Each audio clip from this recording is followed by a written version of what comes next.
Halo, assalamualaikum, selamat pagi, selamat siang, dan selamat malam. Apa kabar rakyat Indonesia? Pada kali ini kita akan membahas tentang sebuah tema, siapakah yang akan menjadi bos Kementerian Investasi bentukan Jokowi saat ini. Keinginan Presiden Jokowi untuk merubah nomenklatur kementerian di kabinetnya sudah mendapat lampu hijau dari Dewan Perwakilan Rakyat Republik Indonesia. Terdapat satu kementerian baru, yakni Kementerian Investasi, dan menggabungkan Kementerian Pendidikan dan Kebudayaan dengan Kementerian Riset dan Teknologi menjadi Kemendikbud dan Ristek. Konsekuensi pasti dari perubahan nomenklatur kementerian ini adalah kocok ulang personalia yang terdapat dalam kabinet. Tinggal pertanyaannya, siapa yang akan mengisi pos di Kementerian Investasi, dan apakah Nadiem Makarim akan tetap menjadi bos di Kemendikbud atau digantikan oleh Bambang Brojonegoro yang saat ini menjadi Menristek. Bila juga terjadi kocok ulang atau reshuffle secara lebih luas, artinya akan ada pergeseran personalia, tak hanya sebatas pada government action tersebut. Karena bisa jadi untuk mengisi posisi di Kementerian Investasi, Jokowi akan menunjuk Sandiaga Uno misalnya untuk menjadi menteri di pos tersebut.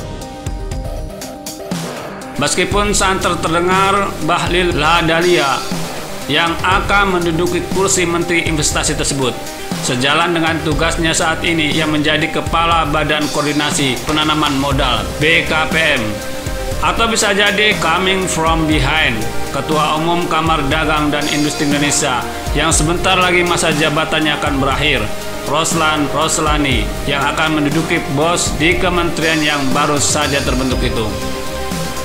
Kenapa nama Sandiaga Uno jadi ramai perbincangkan untuk mengisi kursi di Kementerian Investasi?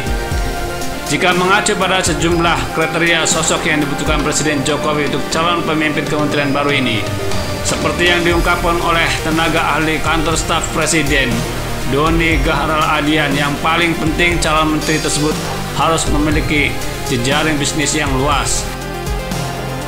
Kriteria selanjutnya adalah sosok tersebut harus mampu membuat investasi masuk ke Indonesia dan punya dampak langsung terhadap pembukaan lapangan pekerjaan dan pertumbuhan ekonomi.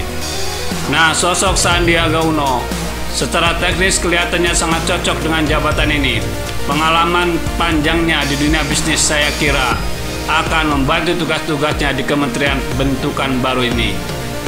Jaringan bisnisnya membentang dari Amerika, Eropa, hingga di Asia. Kemampuan negosiasi dan kedalaman pengetahuannya di dunia bisnis internasional tak diragukan lagi.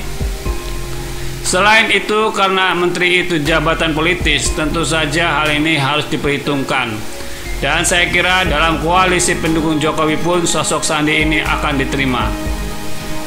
Namun jika Sandi ditunjuk, berarti reshuffle yang akan terjadi menjadi lebih luas karena posisi Sandi sebagai Menteri Pariwisata dan Ekonomi Kreatif harus diganti, padahal ia baru 3 bulan lalu menduduki jabatan tersebut.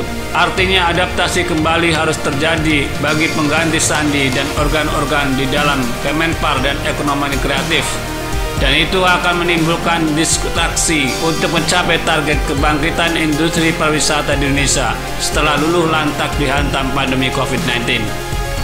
Bagi Sandi, jika ia ditunjuk sebagai Maninvest, selain ia harus membangun birokrasi di kementerian yang baru itu, ia pun kembali harus mengadaptasi dirinya dengan tugas barunya tersebut. Padahal waktu tak sepenuhnya berpihak kepadanya, karena masa kerjanya mungkin hanya 3 tahun saja.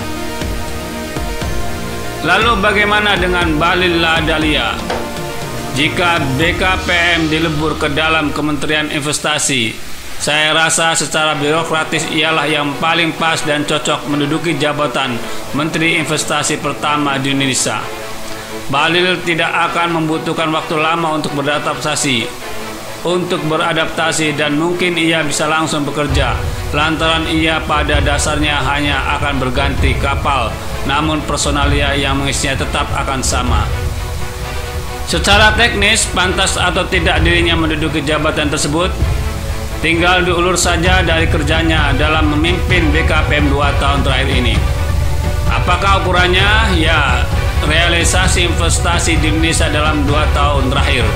Meskipun mengukurnya tak bisa secara normal juga dan menjadi agak berbeda karena dunia memang tengah diguncang pandemi yang dampaknya juga terasa di dunia investasi langsung atau direct investment. Menurut laman resmi BKPM, secara kumulatif pencapaian realisasi investasi pada tahun 2020 Januari hingga Desember tercatat mencapai 826,3 triliun atau 101,1% dari target 817,2 triliun.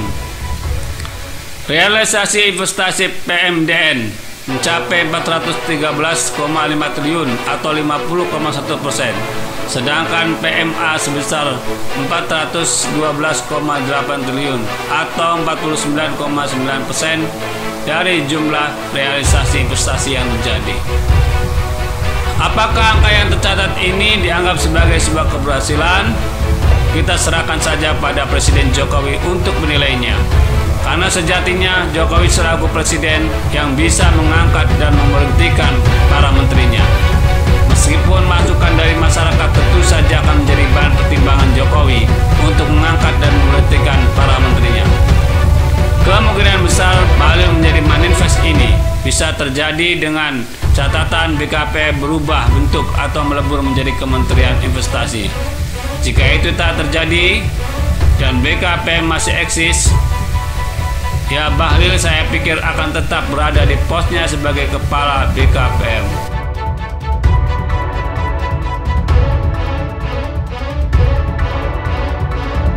Nah, bagaimana menurut Anda? Silahkan ketik kolom komentar di bawah dan jangan lupa subscribe channel ini. Terima kasih.